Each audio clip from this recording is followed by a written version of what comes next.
Moving in would keep me up at night with strange voices. I picked this place because it looked old and had thick walls. I wanted privacy, and a bit of history sounded great at first. No one warned me about the locked room at the end of the hallway. The landlord just mentioned that it was off limits due to building policy, and I didn't think much of it. I never expected to hear faint singing and soft whispers coming from behind the door. I remember my first night there. I was tired from dragging boxes all day and I fell onto the couch in the living room around midnight. I woke up to something like a low hum. My eyes were half open and I couldn't tell if I was dreaming. I sat up and realized it was coming down the hallway. It was soft, almost like a lullaby, but it made the hairs on my arms stand up. I went to the hallway. The locked room at the end of the door looked old. The paint was peeling and there was a dull doorknob. I put my ear to it and felt a cold draft running through my chest. The buzzing stopped as soon as I touched the door. I didn't sleep well that night.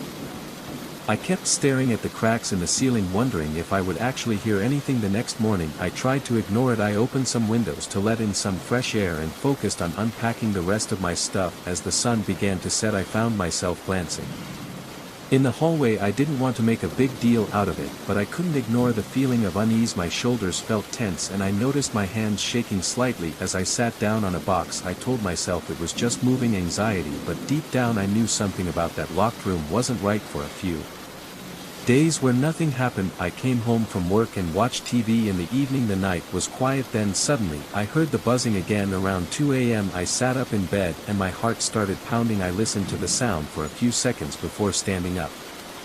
I walked through the hallway and in the dark used the flashlight on my phone to guide me. The door at the end looks the same, but the knob rattles. For a moment I freeze. The buzzing has turned to silence, whispers like two people talking. I can't make out the words. I take a step back as my knees feel unsteady. My mind starts racing with all sorts of thoughts. Intruder, squatter, or something else. I stand there panting, waiting for the sound to stop. After about a minute the whispering slowly dies down. I can't fall back asleep after that.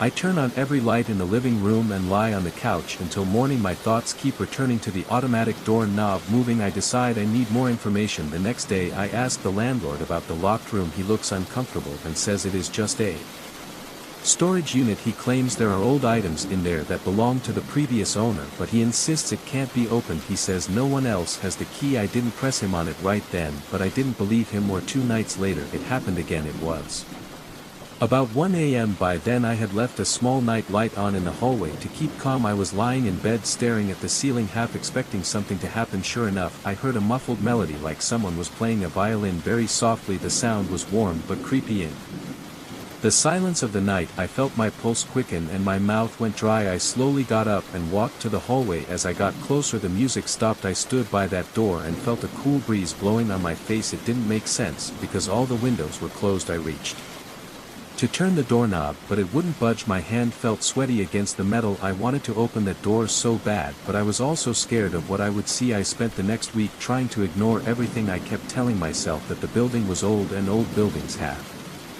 sound strange movements, but the sounds weren't random creaks or bumps. They had a voice and a tune. I considered getting a locksmith, but I was worried about breaking some rules or damaging the apartment. I also felt a strange sense of guilt about trying to break in, even though I was pretty sure the landlord was hiding something. Then one morning I woke up early and found a small envelope stuffed under my door. It had no name on it, and the yellowed paper inside was a single key that looked old with rust around the edges. I felt my stomach go km. Because I had a strong feeling about which lock would fit it. I went straight to the locked room. I inserted the key into the doorknob and it turned easier than I expected. The door made a scratching sound as it opened, dust motes floating in the light.